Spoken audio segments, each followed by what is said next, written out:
Então, quando o indivíduo tenta compreender essa experiência histórica, em geral ele não se vincula diretamente a ela. Ele opera, muitas vezes, se a gente pensar nos nossos alunos, compreendendo apenas a categoria, compreendendo apenas o conceito. E nesse ponto a gente se torna uma disciplina muito parecida com as outras disciplinas que também ensinam conceitos. Então, compreender o processo de independência do Brasil ou o sistema escravista se torna às vezes muito parecido com compreender o que é mitose e meiose ou movimento retilíneo uniforme. É uma categoria que ele aprende para poder elaborar uma prova, responder uma avaliação e receber o certificado de ensino médio. A experiência que ele vive, muitas vezes, está separada e divorciada totalmente daquilo que a gente acha que a história poderia explicar. Quer dizer, ele não pensa que os sistemas políticos, as organizações econômicas e sociais interferem diretamente na tomada de decisão que ele é obrigado a ter, nas decisões que toma, nas escolhas que faz e na vida que leva. A vida que ele leva, ele explica a partir de outros recursos, que muitas vezes não são as categorias que a gente ensina. Então, eu queria introduzir este terceiro tema desse vídeo, que é pensar que talvez práticas que eu chamo de narrativas possam oferecer uma mediação entre as categorias do ensino de história e a experiência dos alunos ou a experiência do mundo social. Ou seja, que esses dois campos podem se conectar melhor e mais intensamente se a gente trabalhar com categorias de narração de histórias, ou seja, de práticas narrativas que podem ser orais, podem ser escritas ou podem ser recuperadas, produzidas ou recuperadas, utilizadas de material audiovisual. E o que eu estou chamando de práticas narrativas? Eu estou dizendo que, na verdade, a gente, de certa forma, abandonou a nossa capacidade de contar histórias. Como a gente fez durante muito tempo uma crítica profunda às narrativas políticas, né? Quando a gente estudou, por exemplo, quando a gente era criança e estudava história, muitos de nós viveram experiências de uma história narrativa de caráter político, que era a história dos grandes chefes de Estado, dos reis, das batalhas. Né? Eu aprendi, por exemplo, que Dom Pedro tinha proclamado a independência do Brasil, próximo do Ipiranga, e que ele fez isso depois de receber uma carta que dizia, era uma carta do pai dele, dizendo que as cortes portuguesas queriam recolonizar o Brasil e que, portanto, não havia outra saída a não ser ele proclamar a independência. Ele então sobe no cavalo, junto com seus correligionários, junto com seus conselheiros, e retira a espada da bainha e aos berros grita independência ou morte. Olha, isso é uma narrativa.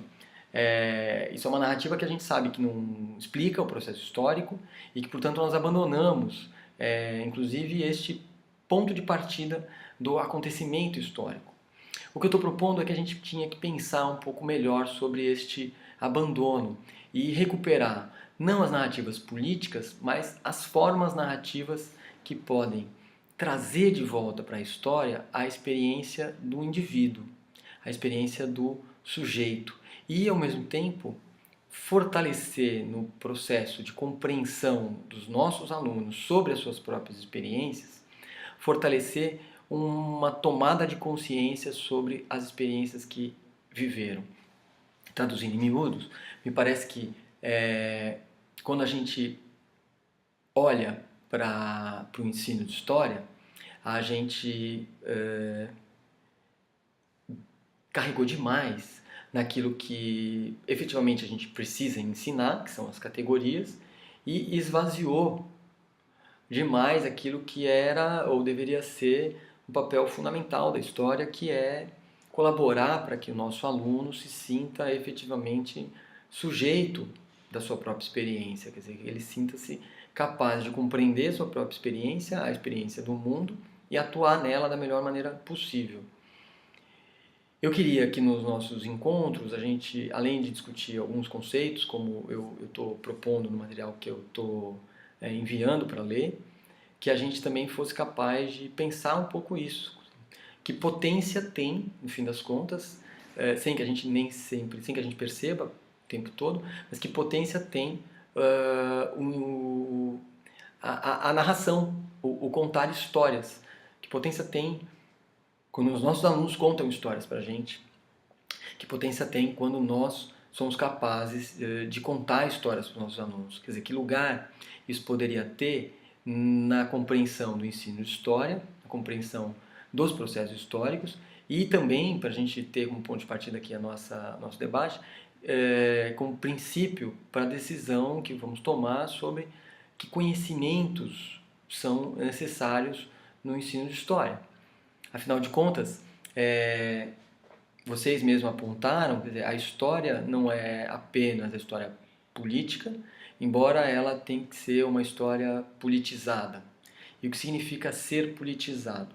Significa, do meu ponto de vista, em mais alto grau, a gente compreender, e os nossos alunos também, que o processo histórico é fruto deste conjunto de experiências vividas que, num espaço de luta, num espaço de confronto, num espaço de tomada de decisões, que é o espaço da política, estas experiências ganham uma determinada dimensão, ganham uma determinada direção, na verdade, que é, no fim das contas, a direção do processo histórico. Que neste processo determinados sujeitos e grupos sociais tenham mais poder de decisão, tenham mais capacidade de conduzir a história, é um outro problema com o qual a gente precisa lidar, construindo com os nossos alunos a clareza do lugar em que ocupamos. Efetivamente, não somos os donos da história, não somos a elite que define os rumos do processo histórico, mas somos capazes de, com a luta coletiva e com a participação de cada um de nós, de construir efetivamente uma história mais democrática, mais justa, com menos desigualdade social e econômica. Bom, eu ia falar pouco, acabei falando, acho que são já uns 15 minutos. Espero que esse vídeo ajude a gente a começar um toque de bola. Na semana que vem nós nos encontramos e depois tem um outro encontro marcado aí pra gente conversar. Eu vou entrar no Moodle também, a partir de agora, então já posso trocar mensagens e reflexões com os colegas a partir de então. Um abraço a todos e a todas, muito obrigado e nos vemos a semana que vem. Tchau, tchau.